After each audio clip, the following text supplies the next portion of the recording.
오늘은 2024년 3월 20일입니다. 상당히 문제가 된 게 있죠. 여당 비례 공천이 갈등 수준으로 올라왔죠. 그간에 그것 때문에 한동훈 비대위원장과 이철규 의원 간에 고성이 오고 가고 했다는 이게 큰 활자로 뒤덮이고 있고 방송에도 많이 나왔습니다. 왜 이런 일들이 있었는지 오늘 상세하게 조선일보가 보도를 했습니다. 지금 오늘로써 이 모든 것이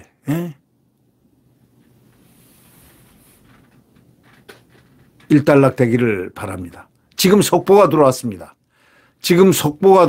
윤석열 대통령은 황상무 수석 사의를 수용했습니다. 황상무가 자신이 사표를 냈습니다. 사의를 자기가 그만두겠다고 대통령께 품신을 했습니다. 대통령이 수용했습니다. 받아들였습니다. 스스로 수석이 사의를 표명한 데 대해서 사표를 받아들였습니다. 윤석열 대통령이 오늘 황상무 시민사회수석비서관 사의를 수용했습니다. 대통령실은 이날 오전 대변인실 명의로 이같이 밝혔습니다. 여당에서는 그간 언론인 회칼 테러 발언으로 물의를 빚은 황 수석에게 대해 자진 사퇴를 요구해왔지만 대통령실은 지난 18일까지만 해도 언론사 관계자를 상대로 어떤 강압 내지 아무것도 없었다 이거예요.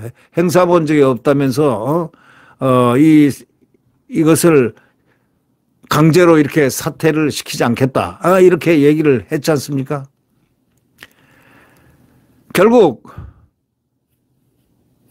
대통령실은 지난 18일까지만 해도 언론사 관계자를 상대로 해서 어떤 강압 내지 압력 또 행사해 본 적이 없다면서 우리 정부는 과거 정권같이 언론인을 사찰하거나 언론사 세무 사찰도 벌린 적도 없다 하고 공식 입장을 이렇게 밝힌 바가 있습니다. 이 황수석 발언이 부적절했지만 사퇴할 정도는 아니라고 본 겁니다.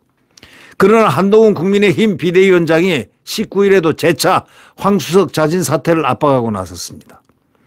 여당 지도부뿐 아니라 국민의힘 수도권 후보들도 황수석이 사퇴하지 않으면 총선에 큰 악재다 하고 사퇴를 촉구했습니다.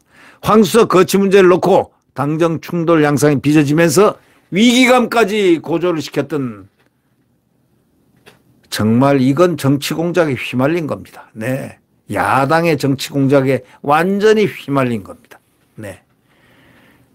결국 사표 자진 사퇴를 하는 의향을 대통령이 수용을 했습니다.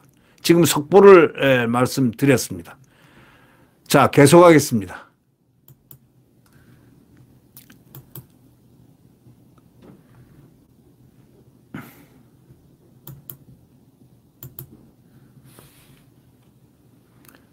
이 고성이 오간 이 부분 말이죠. 이철규하고 이 한동훈이가 고성이 오갔다는 거, 이 부분이 문제가 된 거는 호남 출신들이 많이 소외돼 있고 당직자가 소외됐다는 이런 지적을 한 거에 대해서 한동훈 비대위원장은 사천은 전혀 없었다.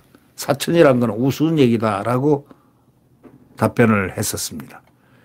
국민의힘 위성정당인 국민의 미래가 4월 10일 총선 비례대표 후보 명단을 발표하자 여당의 핵심 인사가 반발하는 기현상이 지금 일어났기 때문에 한동훈 비대위원장은 이렇게 얘기했습니다. 원하는 사람이 안 됐다고 해서 그걸 사천이라고 얘기하는 건 우스운 얘기다.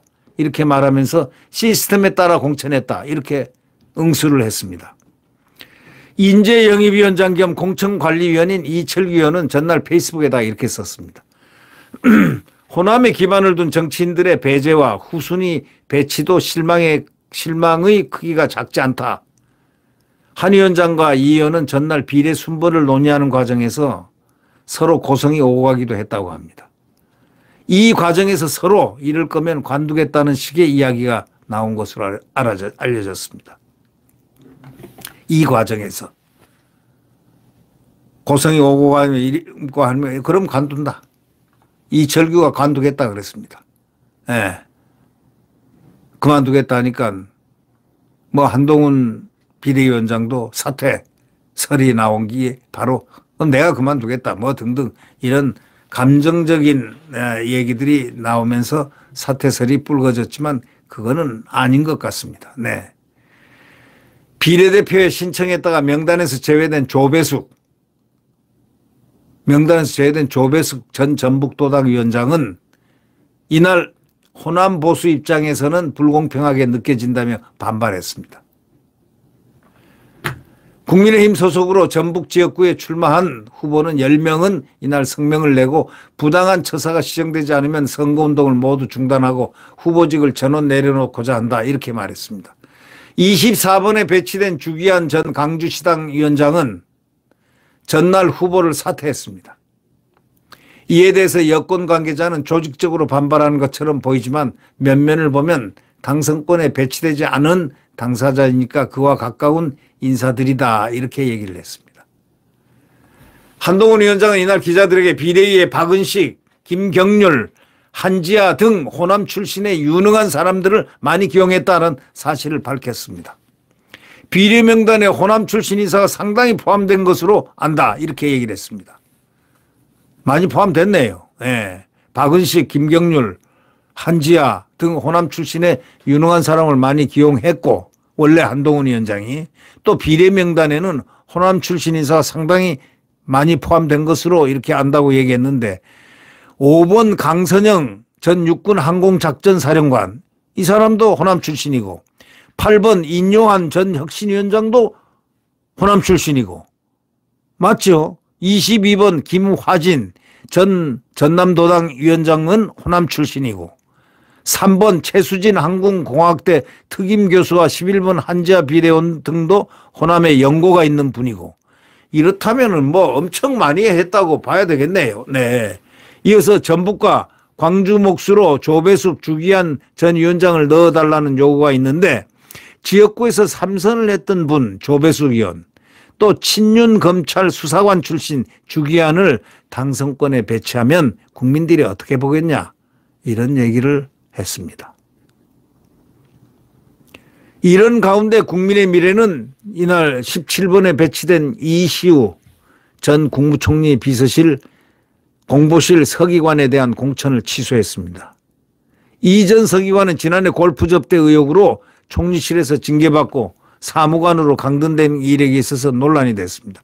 이철규 의원은 전날 생소한 이름의 공직자 출신 2명이 당선권에 포함됐다고 했는데 이 전 서기관이 그중 한 명인 것으로 알려졌습니다. 이거는 뭐 잘못됐죠. 아니 이런 사람 뭐 사무관이 뭐 했다고 이거 말이지. 에? 사무관 아닙니까? 서기관이고 뭐 비례대표가 됩니까 이게. 에? 그러니 이철규 의원도 화날만 하네요. 네.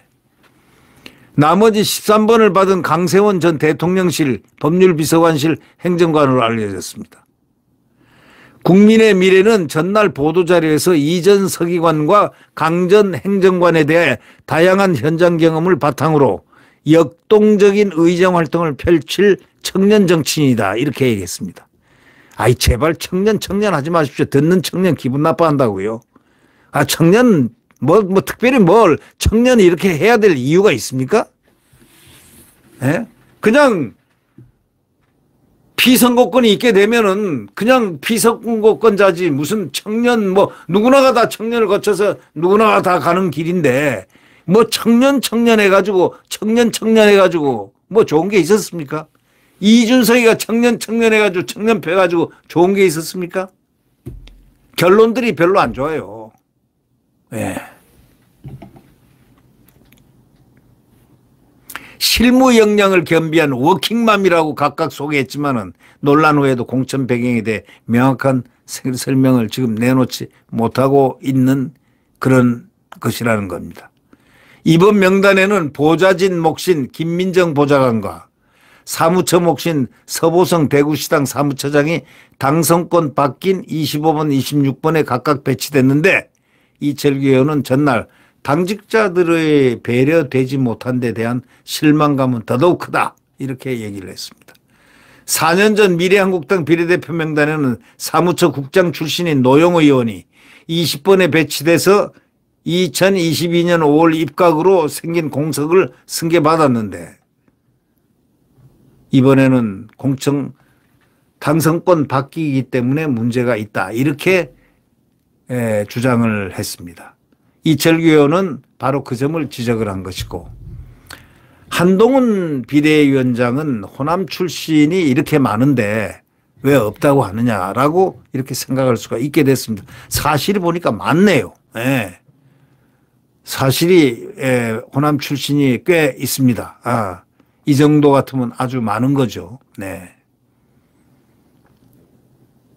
5번 강선영 육군 항공작전사령관, 8번 이뇨한 씨 호남 아닙니까? 네. 22번 김하진 씨, 네? 전남 도당위원장, 3번 최수진, 또 11번 한지아, 호남 영고 다 있거든요. 예. 이제 그런 부분들이 잠깐 스치고 지나간 하나의 해프닝이라고 우리는 생각하고 싶습니다. 자, 오늘부터 선거에 전념해 주시길 바랍니다. 선거에 전념해서 결국 이번에 꼭 승리를 안 하면 큰일 납니다. 네. 국민 여러분 함께 승리하도록 함께 가야 될 바로 동행자가 우리 국민들입니다. 네. 네. 구독 버튼과 엄지를 눌러주시면 대단히 감사하겠습니다.